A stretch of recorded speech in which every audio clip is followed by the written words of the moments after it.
The 18th century economy and society. The Agricultural Revolution. The Agricultural Revolution was the gradual transformation of the traditional agricultural system that began in Britain and took place in the 17th and 18th centuries. In the 1700s, peasants and artisans had about the same standard of living as in the Middle Ages. Most people battled hunger and lacked sufficient clothing and decent housing. Moreover, agricultural output was very low compared to modern standards, and the medieval open field system was predominant. In addition, failed harvests occurred once or twice a decade, on average, resulting in famines. People were malnourished, making them more susceptible to disease. Science was essentially a branch of theology and had no real application in agriculture. Subsistence agriculture and the open field system. Subsistence agriculture is farming for the purpose of survival and not for selling food commercially. Most farming on common lands was done for subsistent purposes for the village. These farms were common lands, which were open. This meant that strips of land for agriculture were not divided by fences or hedges. Eventually, 1/3 to 1/2 of the lands were allowed to lie fallow on any given year so that the soil could recover. This was known as 3-crop field rotation in northern Europe and 2-crop field rotation in the Mediterranean. Features of the Agricultural Revolution. One of the features of the Agricultural Revolution is increased crop and animal yields, which resulted in more people being fed. Moreover, there were new methods of cultivation. For instance, crops were grown on reclaimed wastelands and uncultivated common lands. Finally, the selective breeding of livestock led to better cultivation as a result of healthier animals. By 1870, crop yields had tripled since 1700, with only a 14% increase in people working the land. Viscount Charles Townshend pioneered crop rotation. As England's ambassador to the Netherlands, he witnessed Dutch use of nitrogen-rich crops such as turnips and clover to replenish soil so that fallowing was not necessary. Jethro Tull's innovation is an example of how the empiricism of the scientific revolution was applied to agriculture. His seed drill allowed for sowing crops in a straight row rather than scattering it by hand, and he used horses for plowing rather than slower oxen. Robert Bakewell, another pioneer in the agricultural revolution, spearheaded selective breeding of livestock. It resulted in the increased availability of meat, wool, leather, soap, and candle tallow. The enclosure movement. The enclosure movement in England effectively ended the open field system on common lands. Landowners consolidated their scattered holdings into compact fields that were fenced in. Furthermore, the Corn Laws, passed in 1815, benefited landowners. High tariffs were placed on foreign grain, and Parliament drove up the price of English grain in England. This hurt the poor as they couldn't afford price increases for food. The Corn Laws were one of the most notorious examples of a law that benefited the wealthy at the expense of the English peasantry.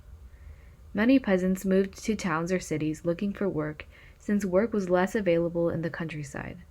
In some cases, enclosure freed men to pursue other economic opportunities, such as the cottage industry. The cottage industry was essentially a family enterprise. The work of 4 or 5 spinners was needed to keep one weaver steadily employed. In addition, women now had no way to raise animals on common lands for extra money. The impact on women. In traditional communities, women had been an indispensable part of a household's economic survival. Women farmed, raised animals, and oversaw important functions of the household. Enclosure of common lands meant that women were forced off the land. Economic opportunities for women thus decreased significantly. Many families with daughters were eager to get them out of the house, as they were an extra mouth to feed. Young women increasingly went to towns or cities where they became domestic workers, or in many cases, when there were no alternatives, prostitutes. The hierarchical system. As a result of the agricultural revolution, a strict hierarchical system emerged. A few landowners dominated the economy and politics. Strong and prosperous tenant farmers rented land from the large landowners, and a huge number of peasants became wage earners on farms or in the cottage industry. Additionally, struggles between landowners and peasants occurred. Game laws were passed on behalf of landowners whereby any animals on owners' vast lands could not be hunted for food.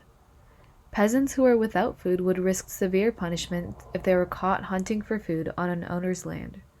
Revolts sometimes broke out in response to increasingly oppressive conditions for landless peasants. Impact of the Agricultural Revolution. The Agricultural Revolution led to Europe's population explosion in the 18th century. The enclosure movement also altered society in the countryside. For example, common lands were enclosed, thus changing traditional village life. Widespread migration to cities resulted in urbanization, and women were adversely affected. Moreover, the cottage industry emerged as a means of supplementing farm families' income. Economically, the increased supply of food resulted in lower food prices that enabled people to spend more money on consumer goods. Life in the 18th century. Marriage and family patterns prior to 1750 checked population growth. The nuclear family was the most common in pre-industrial Europe.